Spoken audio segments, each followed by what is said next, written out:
Hey kids, this is Princess Readwithme and The Taste from Kids Reading Corner 207.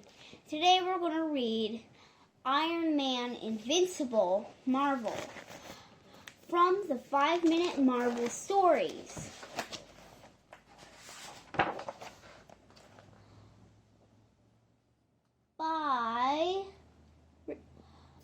Written by Andy Schmidt.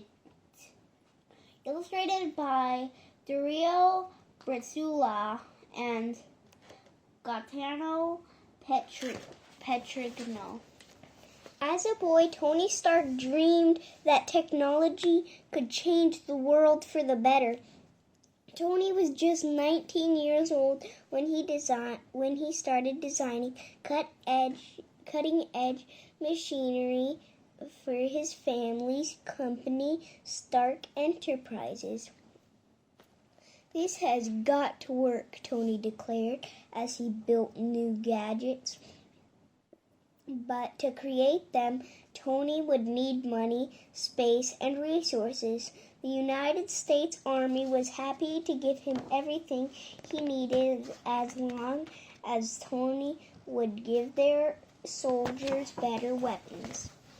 The Army commanders asked Tony, already the head of Stark Enterprises, to teach the soldiers how to use his weapons to keep evil forces at bay. All you need to do is put your hands like so, point it toward the bad guys, and grin ear to ear, because you're about to make the world a safer place. Tony told the soldiers to raucous applause. As much as the troops loved Tony for making their job safer, the lords on the other side of the mountains hated him. Without warning, an attack broke out.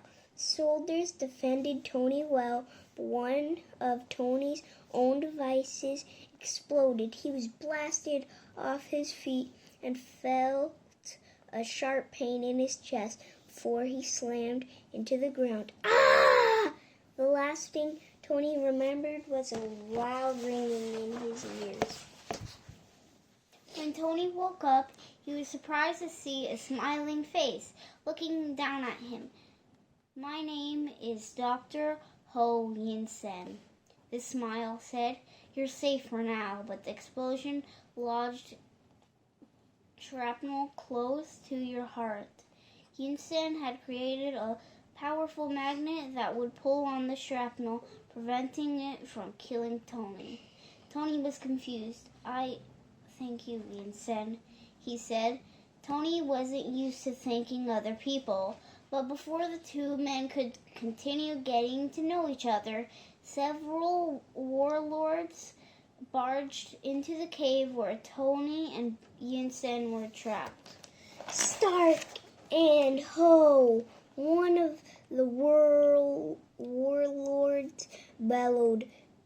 "Two of the world's smartest men. You will build weapons for us, and maybe we will let you live in return. Ha ha ha!" After the warlords left the room, Tony turned to Yin-sen. "What do you say?" Tony asked as he smirked. "Should we give them new weapons?" "Yes," Yin-sen said. "I think we should, but I don't think they're going to like it." They set to work right away, gathering supplies warlords had brought them. It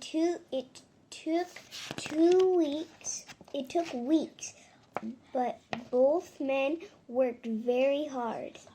Eager to be set free, large pieces of gray metal were coming together, and they had a power source to run the behemoth. When their time was up, they sprung their plan. As the warlords approached, Tony strapped himself into his weapon. It wasn't some kind of ray gun or rocket. It was a powered-up battlesuit. Yinsen took cover as Tony smashed through their prison door and declared, "I am Iron Man." The warlord's weapons hardly made a dent in the gray armor. Iron Man was invincible. "Hey guys," Tony joked, "I've got a few ideas for upgrades on your weapon systems. Too bad for you, I use them on this armor instead." He charged toward the warlords and they turned, fleeing in fear. But escaping wasn't all Tony wanted to do. He couldn't get home without stopping these men from hurting anyone else. He pulled rubble down from the caves, smashing all of their weapons, but as he did it, he noticed a label on the crates that set him reeling.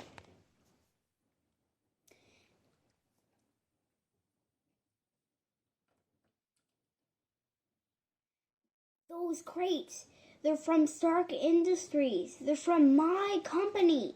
Tony felt ashamed that his work was being used by warlords. But along with his shame, Tony also felt something new. There was just a spark of it. A hint of pride that, at least in his one instance, he had taken weapons away from bad men. Tony made it out of the cave, but Yinsen didn't make it out of the cave. "You saved my life, Dr. Yinsen. I can't be a part of hurting more people. I see now that my work creating weapons has hurt a lot of people." Upon returning home, Tony made a public promise. He said, "Stark Industries will never sell weapons to anyone again. And not only that, I'm putting all of my engineers and scientists and myself to work creating things that will make the world better, smarter, and safer." Tony Believed that just stopping the creation of new weapons wasn't enough.